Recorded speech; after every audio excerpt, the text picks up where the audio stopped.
Fala, meu amigo Paulo.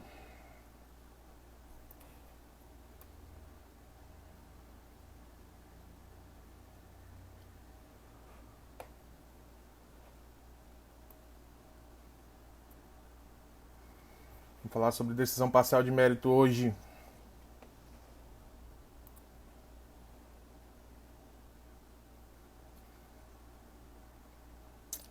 Boa noite.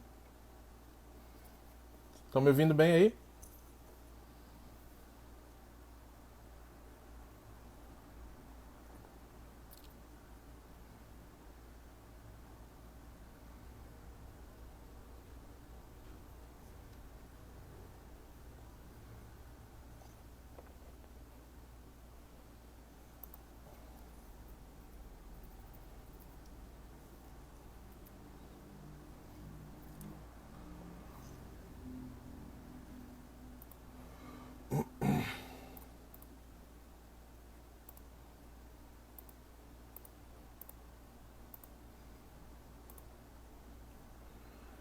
Vamos falar sobre fase preliminar de saneamento, julgamento conforme o estado do processo, né? E vamos falar sobre decisão parcial de mérito. Decisão parcial de mérito.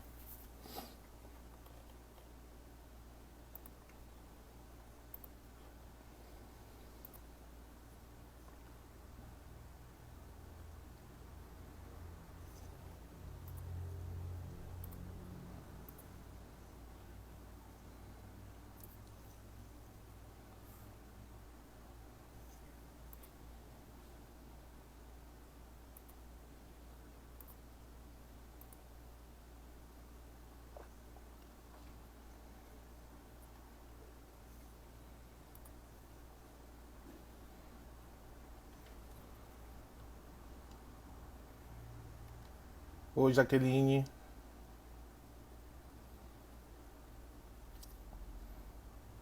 Pessoal entrando aí. Só lembrando, pessoal, hoje a gente vai falar sobre especificamente sobre decisão parcial de mérito, tá? Novidade desse código. E aí, como uma boa novidade, sempre tem muita coisa a se falar.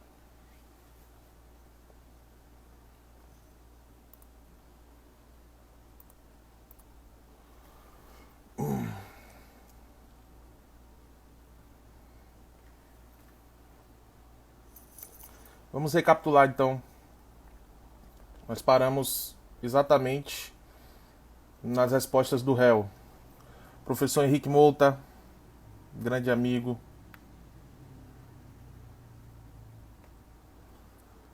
Grande flamenguista.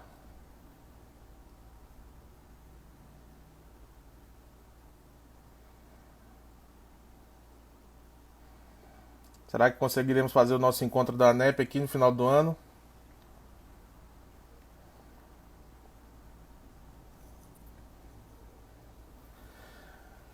Bom, o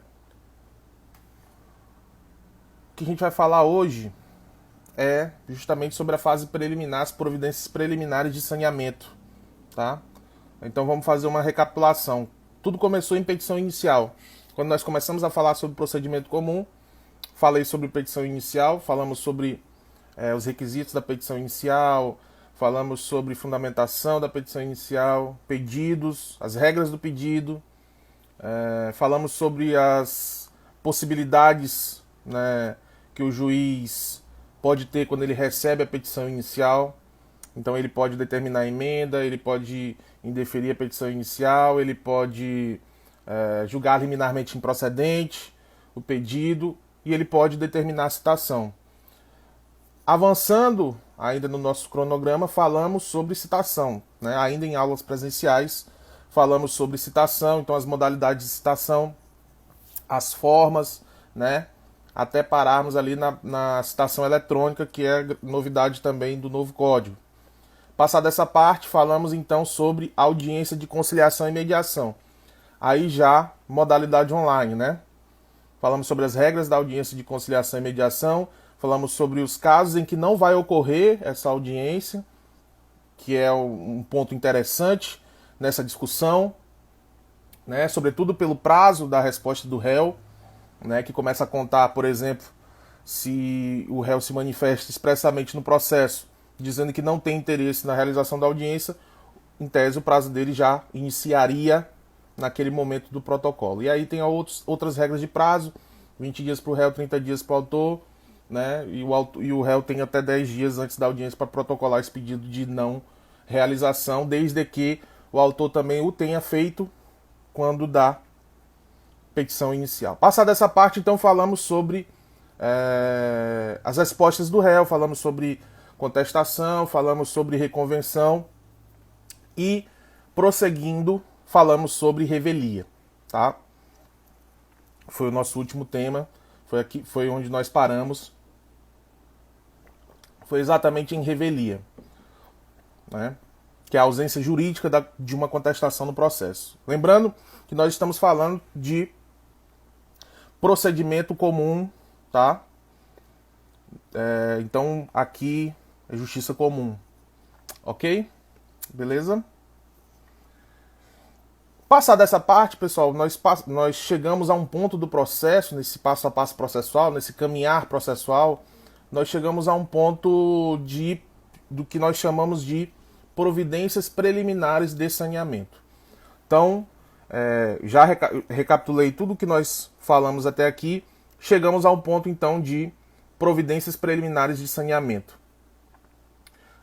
Nesse ponto, o próximo passo processual seria então a possibilidade do juiz, né, a depender do caso, ele vai intimar o autor para fazer a chamada réplica, tá?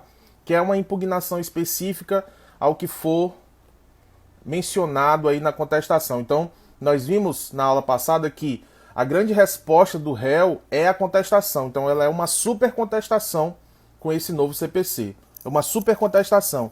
Então, a contestação agora, ela reúne todas aquelas preliminares que você tinha que fazer por incidente processual, você vai fazer tudo dentro da contestação. E aí, a depender do caso, se essa contestação ela argue preliminares, obviamente que o juiz vai intimar o autor para quê? Para que ele se manifeste sobre aquilo que foi levantado na contestação. Isso acontece por causa do contraditório, tá?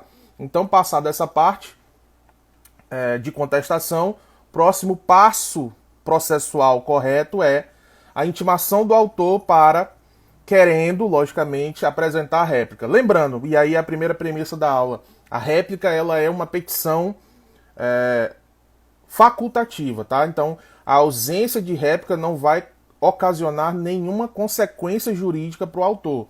Então, ele vai apresentar a réplica se ele quiser. Ora, o cara vem na contestação e diz que eu sou ilegítimo para propor ação. Lógico que eu vou me manifestar dizendo, olha, eu não sou ilegítimo. Eu tenho a legitimidade para propor essa ação e está aqui a prova de que eu tenho essa legitimidade. Então isso vai acontecer, tá? Eventualmente vai acontecer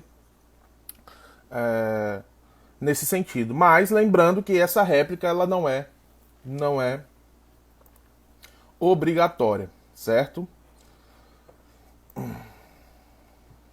Passada essa parte de réplica, pessoal,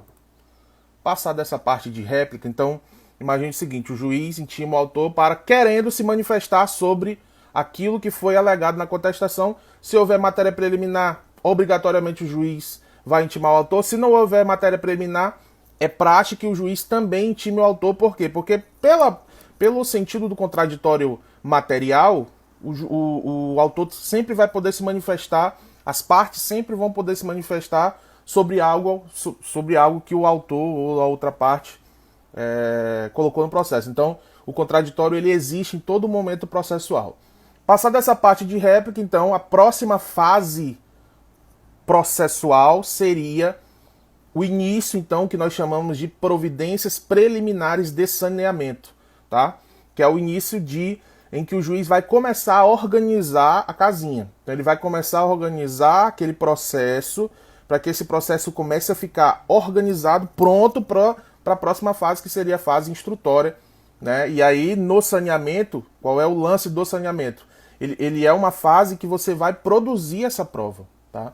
Mas antes da produção de prova, geralmente o juiz ele vai intimar, né, as partes, e aí, passar da parte de réplica, ele intima as duas partes. Ele intima o autor e ele intima o réu. Para quê? Para que eles apresentem, para que eles especifiquem as provas que pretendem produzir. Então, nessa fase preliminar de saneamento, o primeiro ato do juiz é uma decisão intimando as partes para que elas apresentem aí as provas que pretendem produzir. Então, por exemplo, se eu quero que tenha uma perícia, o momento processual correto para você pedir a perícia é nessa fase preliminar de saneamento, em que o juiz vai te dar a oportunidade para tu poder fazer esse pedido de perícia, tá? Lógico que na petição inicial, em tese, você já tem que fazer os pedidos de provas cabíveis, mas é muito comum que essa necessidade de prova ela só surja depois de apresentada a contestação, por exemplo, tá? Então aí é apresentada a contestação e aí você vai dizer o seguinte, não, mas eu consigo provar isso aqui, faz uma perícia que com certeza vai ser provado. Então imagine uma relação de consumo em que foi feito um contrato em seu nome, né? Você não reconhece a assinatura daquele contrato, então você ajuiza uma ação dizendo o seguinte, olha, esse contrato não foi feito por mim, né? Então eu quero que esse contrato seja extinto, cancelado, e que, por exemplo, o meu nome saia do SPC Serasa. Seria um exemplo. Neste caso, senhores, você pode até fazer um pedido de perícia grafotécnica, mas se você não fizer, não é obrigatório. Por quê? Porque o momento processual correto seria esse. Imagine que o réu, então, contesta dizendo o seguinte, não, a assinatura é sua sim. A assinatura que está nesse contrato é sua.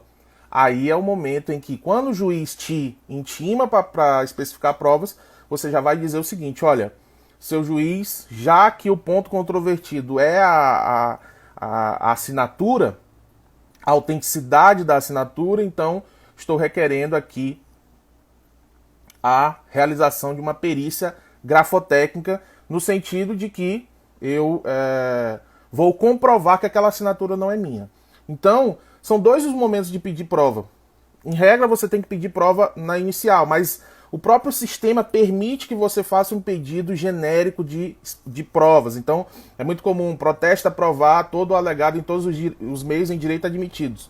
Isso é normal, é possível. O que não pode acontecer é você chegar nessa fase preliminar de saneamento e não fazer o pedido de prova. E aí, se você não faz esse pedido de prova, lógico, essa prova ela vai ser esse pedido, essa possibilidade de pedido vai então precluir, tá? Então,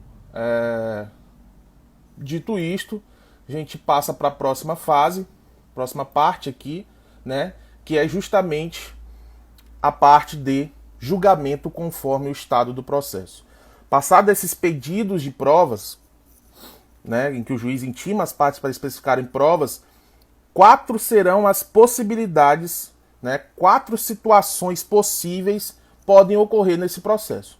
A primeira situação possível é a extinção do processo, tá? Isso está previsto no artigo 354 CPC. A primeira situação é a ocorrência da extinção do processo. Nós vimos que o processo ele começa com a petição inicial, você tem ali a decisão do juiz, né, que vai provavelmente determinar uma emenda se houver algum problema formal, mas imagine que não houve essa determinação de emenda, o processo continua. Aí vem a contestação e o réu diz o seguinte, espera aí, existe um problema que deve ser resolvido em relação à documentação, em relação à argumentação, em relação à legitimidade, enfim. São problemas sanáveis que devem ser resolvidos. Se não forem resolvidos, isso vai ser extinto. E aí, nesse momento processual, é o momento em que o juiz, como o saneamento ele significa a organização do processo, sanear o processo, tornar o processo pronto para a próxima fase, a fase instrutória, então seria aí o caso de extinção do processo. E como que vai se dar essa extinção do processo nessa fase fase preliminar de saneamento? Se houver algum defeito formal dentro do processo. Então imagine o seguinte, não juntei procuração no processo, tá? O processo correu todo sem procuração, aí chega na fase preliminar de saneamento, esse é o momento final para você corrigir esse problema formal. Não feita essa correção, se o juiz não mandou emendar no início, ele vai mandar juntar agora. Se não for cumprido, logicamente, o processo é extinto, tá? Provavelmente essa extinção é uma extinção sem resolução de mérito. Sem resolução de mérito. Pode haver uma decisão com resolução de mérito aqui nessa fase processual? Pode, a gente vai falar mais à frente. Mas nesse primeiro momento, nessa primeira situação que eu estou apresentando aos senhores, de possibilidades do juiz, né, de consequências jurídicas por parte do juiz nesse momento processual, aí, nesse caso, nós temos o primeiro caso, que é a extinção do processo sem resolução do mérito. O segundo caso aqui, senhores, segunda possibilidade jurídica processual seria o julgamento antecipado do mérito. Então nós falamos, nessa fase, extinção do processo. Tem um problema, não foi resolvido, ou é um vício insanável, extinção do processo sem resolução de mérito, aí você tem uma decisão terminativa. O segundo caso é o julgamento antecipado do mérito, está previsto no artigo 355 do CPC. 355 do CPC. Que era chamado de julgamento antecipado da lide, tá? E aí, pessoal, nesse julgamento antecipado do mérito, nós teremos que verificar uma situação que eu já falei com os senhores quando nós falamos sobre revelia, tá? O que eu falei quando estávamos conversando sobre revelia? A revelia, ela não produz um efeito automático de presunção de veracidade.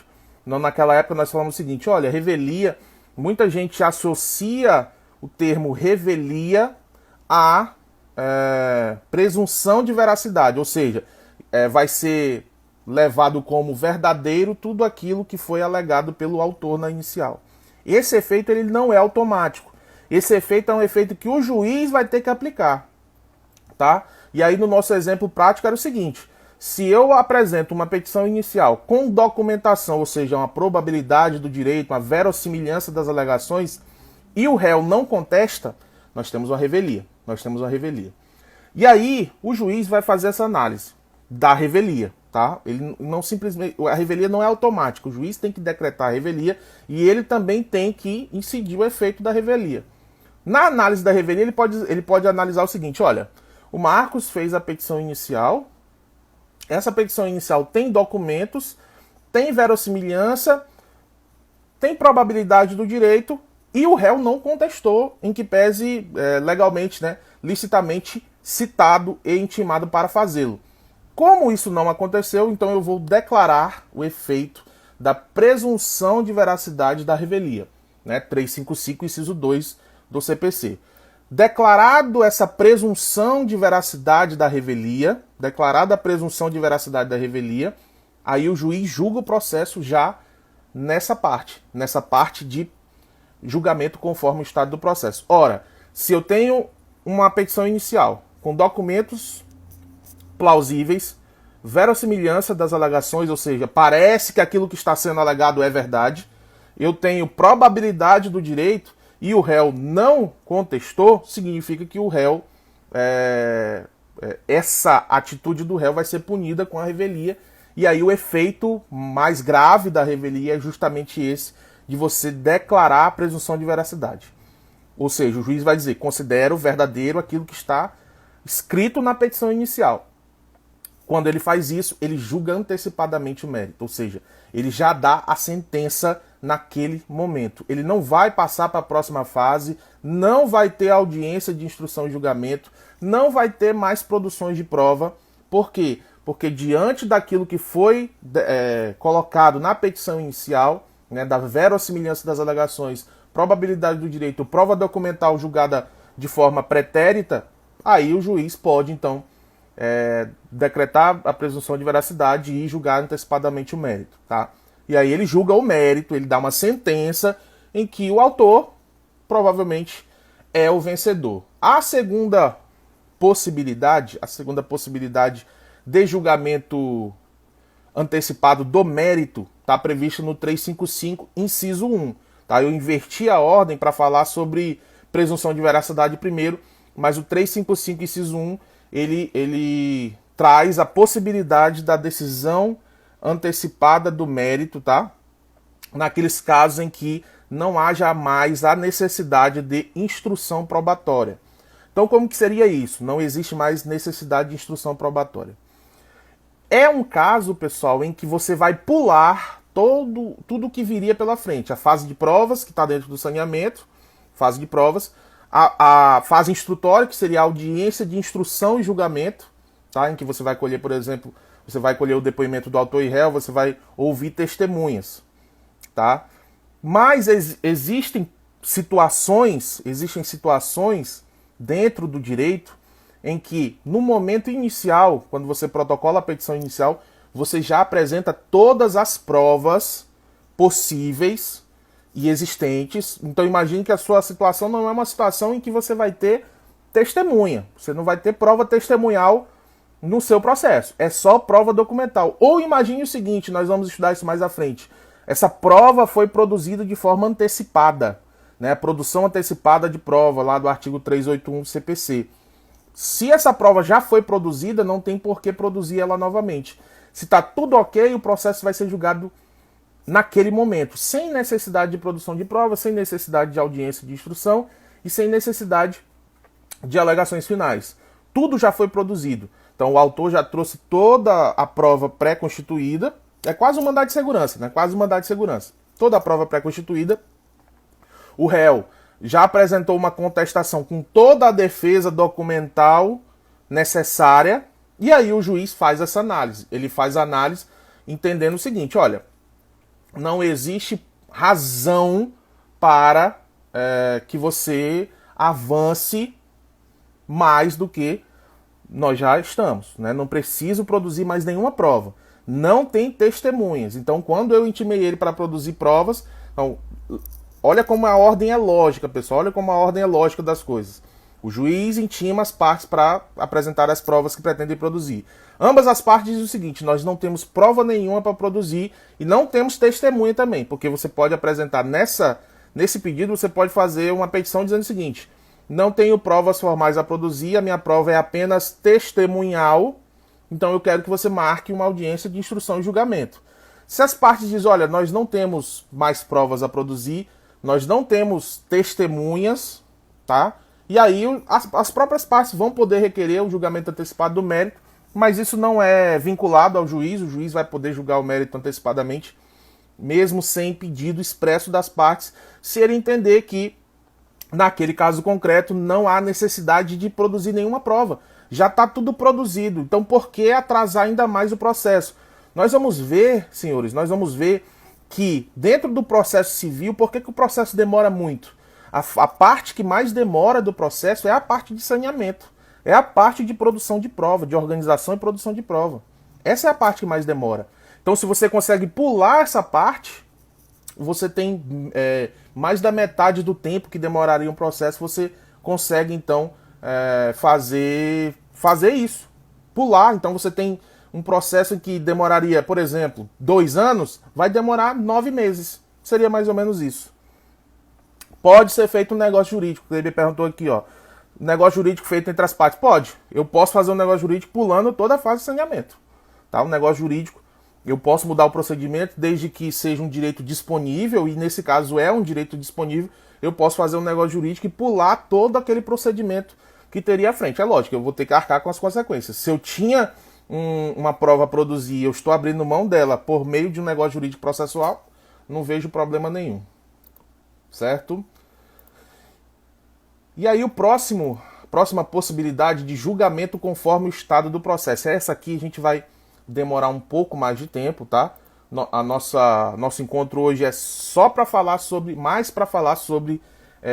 o julgamento antecipado parcial de mérito, tá? Julgamento antecipado parcial de mérito. Julgamento antecipado parcial de mérito.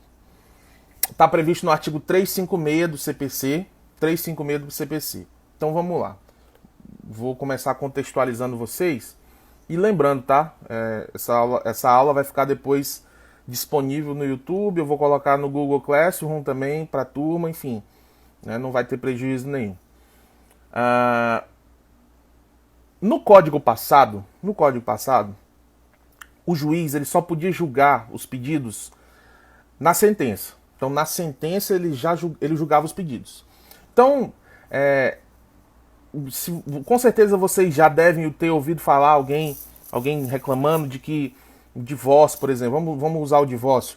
O divórcio litigioso demora muito a sair, né? E aí tinha até aquela situação da pessoa falar assim, eu não vou lhe dar o divórcio. Não vou lhe dar o divórcio, né? Você dizendo, não, eu quero me divorciar. Não vou lhe dar o divórcio, vá para a justiça. E isso era um problema, né? Claro, a arbitragem você tem uma negociação processual e aí você pode fazer isso na arbitragem também, sem problema nenhum. E aí você tinha esse problema em relação ao divórcio, né? Então, quando a outra parte dizia, eu não vou lhe dar o divórcio. Geralmente, quando tinha esse litígio entre os casais, né? Aquele que não deu causa ao fim do casamento era aquele que mais ficaria com raiva. Então, tudo que ele pudesse fazer para prejudicar e para atrasar a vida da outra pessoa, iria fazer. E esse é o caso. Então, se a outra parte dissesse assim, não vou lhe dar o divórcio, você ia ter que ajuizar uma ação de divórcio litigioso acumulado com partilha de bens. Você vai fazer o divórcio e a gente vai dividir os bens. Até aí tudo bem. O problema era o seguinte, o processo demora. Então imagine o seguinte, você ajuiza uma ação de divórcio acumulado com partilha e você só iria ser divorciado quando o processo acabasse. 2 anos depois, às vezes até mais, dependendo da situação, né? Então imagine, olha só como era a situação. Às vezes o cara é meio doido, né? Meio tantã, ele sai de um casamento para ir para outro. Ele divorcia e casa, né? É doido o cara desse. Mas imagine que ele seja doido assim. Então ele divorciou já para ir para outro casamento. O problema é o seguinte, no sistema passado, se você ajuizasse uma ação de divórcio, você não poderia casar enquanto fosse... Você ia continuar casado até terminar o processo, né? Aí o que é que o legislador pensou? Peraí, existem situações em que você já pode julgar de início. E aí o resto que é mais problemático, julga no final. E aí foi criado esse instrumento, esse instituto chamado de julgamento antecipado parcial de mérito. Lembre-se desse nome, tá? Artigo 356 do CPC. Artigo 356 do CPC. Deixa eu abrir ele aqui.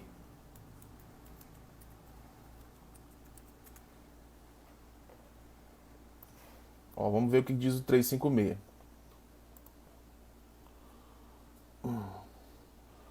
Diz o 356. Cadê? Abri. O juiz decidirá parcialmente o mérito quando um ou mais dos pedidos formulados ou parcela deles, aí inciso 1, mostrar-se incontroverso, inciso 2, estiver em condições de imediato julgamento nos termos do 355. Então vamos analisar, tá? Vamos analisar esse dispositivo. Vou deixar o código aberto aqui para a gente acompanhar. Deixa eu descer aqui. Colocar no 355. Beleza. Certo. Então vejam só, senhores. É possível que o juiz decida antecipadamente o mérito.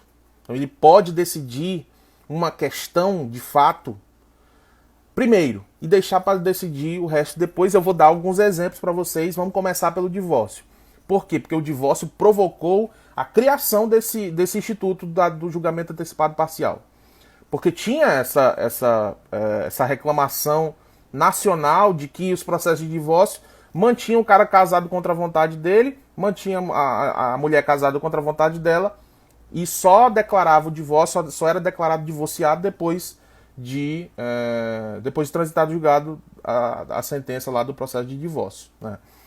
Agora, se for um divórcio litigioso no Poder Judiciário, a parte do divórcio, por quê? Porque essa parte do divórcio não tem mais necessidade de produção de prova nenhuma.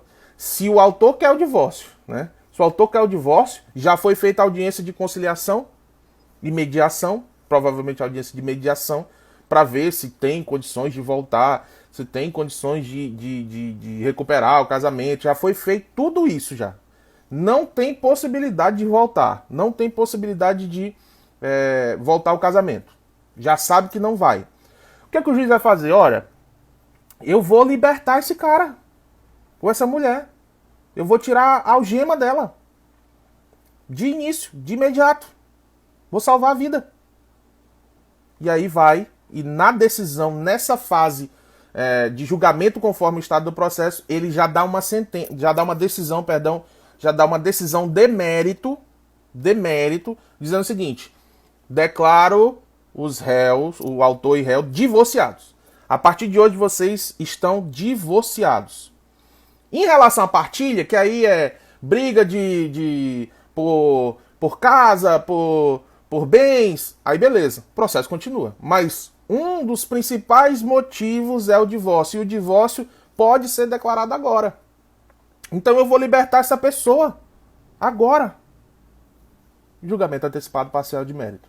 Por que parcial? Porque você decide parcela dos pedidos. Então você tem ali um pedido de divórcio cumulado com partilha de bens.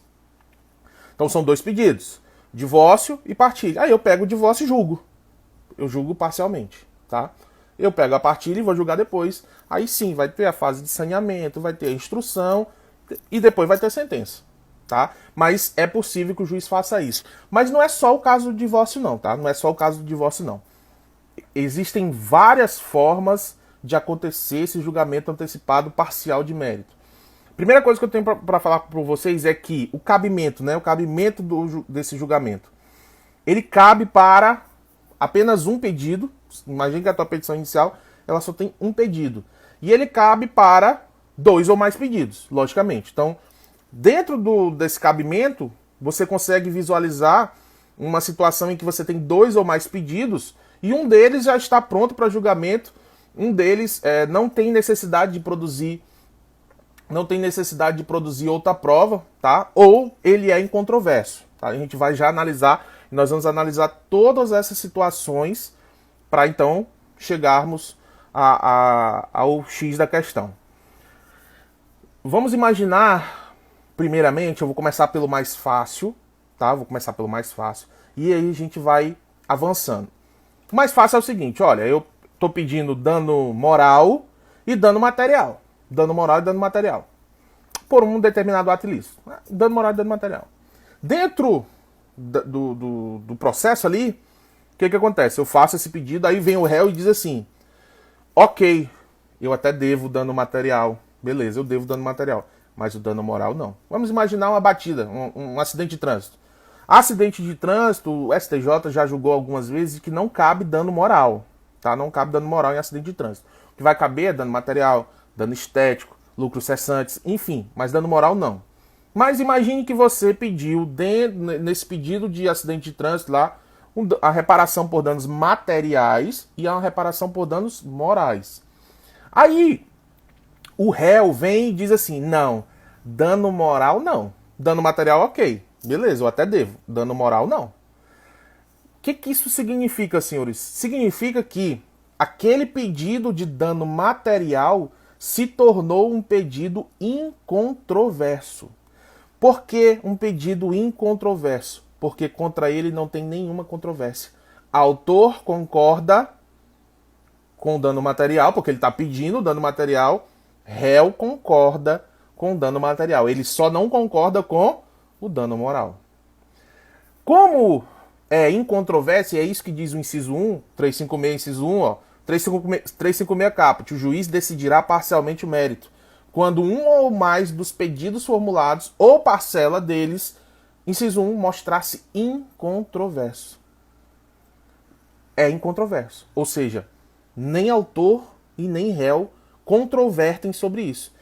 Os dois concordam. Se os dois concordam, por que não o juiz já dá o dano material? já fazer o dano material. Não, julgue logo, já vou julgar logo. Condeno o réu a pagar o dano material. Em relação ao dano moral, a gente vai produzir a prova. Em relação ao dano material, não precisa produzir a prova. Por quê? Porque o próprio réu acaba de confessou que deve o dano material. Então, não tem justificativa, tá? Então, dentro desse sistema, é possível o julgamento antecipado parcial de mérito nessa acumulação de pedidos, tá? Na acumulação de pedidos. Nós teremos algum problema, por exemplo, na acumulação subsidiária, tá? E aí vocês vão ter que lembrar quais são as regras de acumulação subsidiária. Ou acumulação sucessiva. A acumulação subsidiária é aquela em que você faz um pedido A. Caso não seja acolhido o pedido A, eu quero B, tá? Então eu quero o carro. Caso não seja acolhido o carro, eu quero a conversão do preço do carro em perdas e danos. Aí o juiz não vai poder fazer essa análise, ele não vai poder fazer esse julgamento antecipado parcial. Por quê? Ele vai ter que julgar o primeiro pedido. O segundo pedido, ele é uma consequência do indeferimento do primeiro. Então, seria isso. Na acumulação sucessiva, a mesma forma. Você precisa do aceitamento jurisdicional da relação jurídica para você ter o bem da vida. Tá? Mas na acumulação alternativa, que é a mais comum, em que o juiz pode escolher os pedidos, e aí na sucessiva também, se você tem um dano moral, na alternativa você tem um dano moral, dano material, dano estético, aí você pega, isso aqui já está pronto, eu vou julgar agora. Não, isso aqui não está pronto, precisa produzir prova, vai para frente. Isso é julgamento antecipado parcial de mérito, quando você tem acumulação de pedidos. E aí no material eu dividi. Cabe com acumulação de pedidos, mas cabe também quando você tem apenas um pedido. E aí você tem que raciocinar, mas espera aí. Como é que eu vou... Porque o código ele diz pedidos, mais um ou mais dos pedidos, ou parcela desses pedidos, desse pedido, né? Então você aí te leva a fazer um raciocínio lógico. Qual seria um caso em que eu tenho um pedido apenas e eu vou jogar só pedaço dele, só parte dele? Vejam, é possível que isso aconteça, sim, tá? É possível que aconteça na seguinte situação. Vamos imaginar novamente uma ação indenizatória. Uma ação indenizatória não. Não, indenizatória não. Vamos imaginar uma ação de cobrança.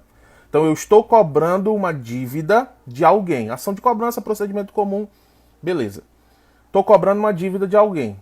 Então eu estou cobrando 100 mil de alguém. Então vou lá, ajuizo uma ação de 100 mil contra alguém. Vem o réu e diz o seguinte em sua contestação. Pera aí, eu não estou devendo 100 mil para o Marcos, não. Estou devendo 100 mil, não. Eu estou devendo 50.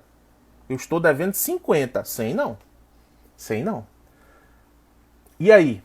Isso significa o quê? Que 50 se tornou incontroverso. 50 se tornou incontroverso. Logo, o juiz vai pegar esse único pedido de 100 e vai quebrar ele ao meio. Isso é julgamento antecipado parcial de mérito, pessoal. Isso é julgamento antecipado parcial de mérito.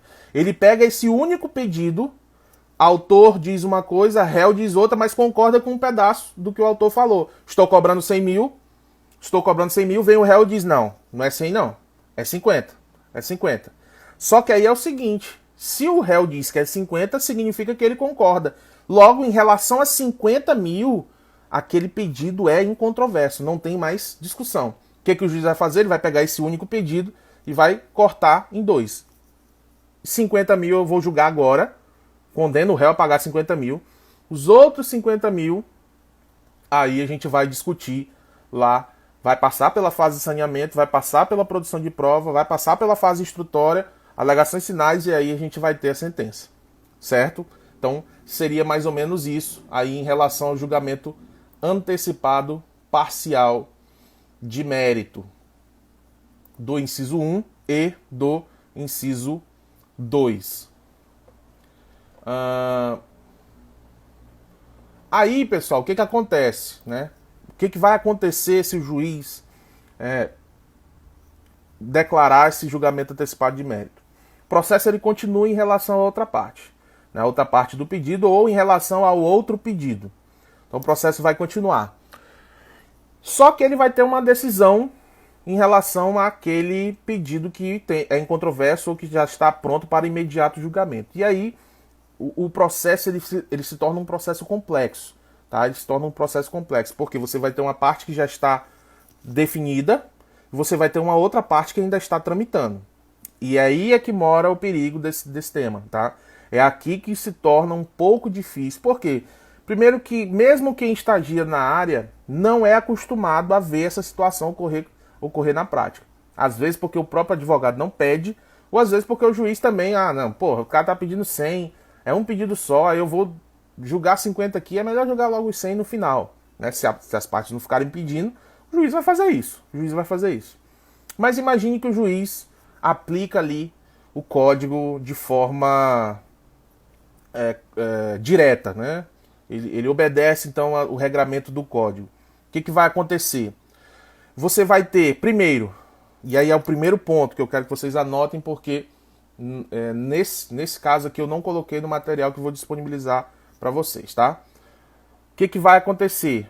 Essa decisão de interlocutória é uma decisão interlocutória que julga antecipadamente e parcialmente o mérito. Ela é recorrível por agravo de instrumento, tá?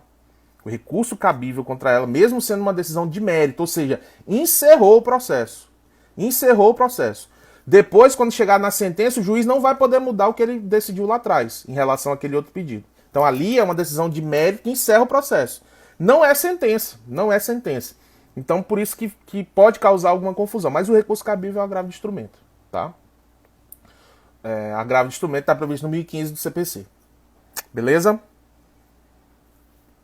Segundo ponto, de suma importância também, que vocês provavelmente ainda não têm, ainda não passaram por isso, que eu vou estudar fase de execução mais à frente. Mas eu posso adiantar, né, que quando você tem a sentença, para você efetivar essa sentença, você tem uma outra fase, chamada de, se for um processo de conhecimento, você vai ter a fase de cumprimento de sentença, que é a fase em que o juiz vai aplicar aqueles atos executivos para obrigar o réu a pagar a dívida.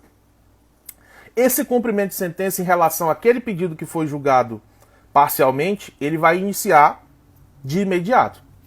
Então, quando o juiz julga, olha, é 100, mas vocês concordam que tem 50, julgo 50. Esses 50 você já vai poder receber. Se o réu não pagar de forma voluntária, aí você vai tentar as medidas executivas que estão previstas no cumprimento de sentença. Mas esse cumprimento de sentença vai começar. O que eu quero que vocês tenham bastante atenção é que esse cumprimento de sentença, ele é um cumprimento de sentença provisório, tá? Por que provisório? Porque ele não vai abarcar todo o processo, ele vai abarcar aquela parte parcial, aquele pedido parcial que foi decidido naquele momento de julgamento conforme o estado do processo. Tem uma pergunta aqui: os honorários de sucumbência são cobrados com base no pedido principal 100 ou em cima dos 50 restantes? Boa pergunta. Os honorários de sucumbência, eles vão ser cobrados duas vezes, tá? Vai ser em 50, que é o primeiro cumprimento de sentença. Então você vai ganhar os honorários de sucumbência em cima daquele valor. E, lembrando, os honorários você ganha duas vezes, tá?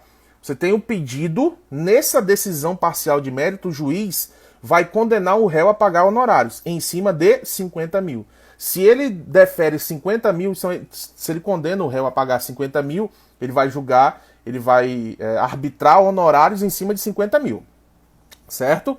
Isso na fase de conhecimento. Então essa decisão parcial de mérito, ela vai decidir isso. Lógico que na fase de cumprimento de sentença pode haver uma outra condenação em honorários, novamente em cima dos 50 mil. Aí tu pode me perguntar: Marcos, e os outros 50 mil que foram para o julgamento, como é que fica? Aí esses outros 50 mil, vamos supor, chegou lá, finalizou, condenou de novo o réu, né? Ele se fudeu duas vezes, ele se deu mal duas vezes. Ele foi condenado aqui na fase de julgamento conforme o estado do processo e foi condenado na sentença de mérito, lá ao final, né? E aí, no cumprimento de sentença dessa sentença de mérito, que julgou os outros 50 mil, vai ter honorário de novo. Por quê? Porque, em tese, o réu foi condenado a pagar 100 mil. Então, os honorários, eles devem ser calculados em cima de 100 mil. Aí vai ser calculado parcialmente, assim como é a decisão. A decisão não é parcial, o honorário é parcial também. Então, parcial dos primeiros 50 mil, parcial dos outros 50 mil. E aí os honorários vêm nisso, tá bom? Mas o cumprimento de sentença é feito de forma provisória em relação aos primeiros 50 mil. Sem necessidade de caução, tá? Sem necessidade de caução. Não precisa de caução, não precisa garantir o juízo, não precisa nada. Beleza? Então essas são as duas premissas importantíssimas em relação à procedimentalização do processo. O que vai acontecer com ele? Ele se torna complexo, você vai ter um cumprimento de sentença provisório que vai tramitar em apartado, vai tramitar em apartado, esse cumprimento vai gerar uma obrigação, tá? Que você vai começar a pedir ali bacen-júdi, vai poder pedir bacen-júdi, vai poder pedir as medidas típicas de execução, em que pese ser um cumprimento de sentença oriundo de uma decisão parcial de mérito. O cumprimento de sentença vai ocorrer normalmente. Por quê? Porque aquela decisão ela é definitiva, tá? Ela é de mérito e ela só não é chamada de sentença, mas ela tem toda a característica de sentença. Ela tem relatório, ela tem fundamentação e ela tem dispositivo, mas ela é chamada de decisão. Por isso que o recurso cabível não é apelação, e sim o agravo de instrumento. Beleza? Alguma dúvida aí, pessoal?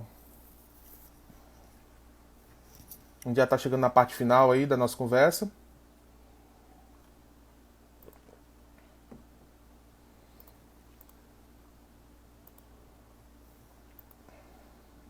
Tá tudo tranquilo?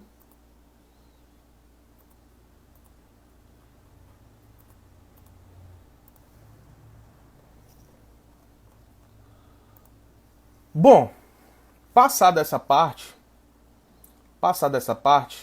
nós chegaríamos então ao artigo 357 do CPC, que é a fase de saneamento e organização do processo. A fase de saneamento e organização do processo seria a próxima fase processual. Eu vou dar um parâmetro geral para vocês do que é essa fase, mas a gente vai ter uma aula específica, umas 2 ou 3 aulas só sobre saneamento e mais umas 2 aulas sobre provas. E aí depois já parte para a audiência de instrução, alegações finais, sentença, e aí dentro da sentença a gente vai falar sobre coisa julgada e aí a gente encerra a nossa conversa esse ano, tá? Então tá. O saneamento, ele você vai resolver dentro do saneamento todas as questões processuais pendentes, tá? Por isso que chama organização do processo. Passada essa parte, não teve julgamento antecipado do mérito, não teve julgamento parcial do mérito, ou até teve, mas continua em relação a outra parte. Não teve extinção do processo. Então, vamos começar a organizar esse processo. Olha, tá faltando isso. Aí o juiz vai começar a intimar as partes. Junte isso, junte aquilo, preciso desse documento, preciso disso. São defeitos formais, tá? São defeitos formais e que podem ser sanados, podem ser corrigidos, podem ser arrumados. Esses defeitos, eles começam a ser corrigidos agora. O juiz vai começar a intimar todo mundo, olha, tá faltando isso, tá faltando aquilo, tá faltando procuração, tá faltando um documento. Às vezes ele pode até ter um excesso de formalismo e dizer assim, ó, autor, você ajuizou a ação, mas não tem um documento seu aqui, eu quero uma cópia do seu documento. Ele pode fazer isso, tá? Ele pode. Se ele achar necessário, ele pode. E aí, depois que você junta todos esses documentos, aí ele vai fazer uma análise novamente do processo, vai olhar a petição inicial, tá tudo ok, contestação tá tudo ok, documentação, representação processual, tá ok, documentos, tá ok, 320 foi cumprido, que é os documentos indispensáveis à propositura da ação, tá ok, beleza, está tudo ok, está tudo organizado, vamos para produção de prova. Vamos para a produção de prova. Aí ele vai olhar. Eu tenho esses pedidos de prova aqui. Ele analisa os pedidos de prova. E aí defere ou não. Deferindo, você vai ter a produção de provas. E aí é lógico, né? Não é tão simples assim. A gente vai trabalhar toda essa fase de saneamento no momento correto. Mas essa fase, ela quer dizer isso. Ela organiza o processo. Ela produz a prova e depois de produzida a prova é que você passa para a próxima fase, que é a fase instrutória, a fase em que você vai ter ali a audiência de instrução e julgamento, que vai ter o juiz de verdade lá, né, autor, réu, advogados, testemunhas, enfim, e aí você vai ter toda toda a sistemática ali estabelecida para depois passar para a sentença, passa pelas alegações finais e depois sentença, e aí você tem o fim do procedimento comum em primeira instância, tá bom? Então é isso, pessoal. Vamos encerrando por aqui, né? Hoje a gente ia falar só sobre o julgamento conforme o estado do processo, né? Então conseguimos falar aí sobre as possibilidades, né? Extinção do processo, julgamento antecipado do mérito e julgamento antecipado parcial do mérito. Beleza? Qualquer coisa que vocês precisarem, me avisem, estarei à disposição. Tá bom? Valeu, fui.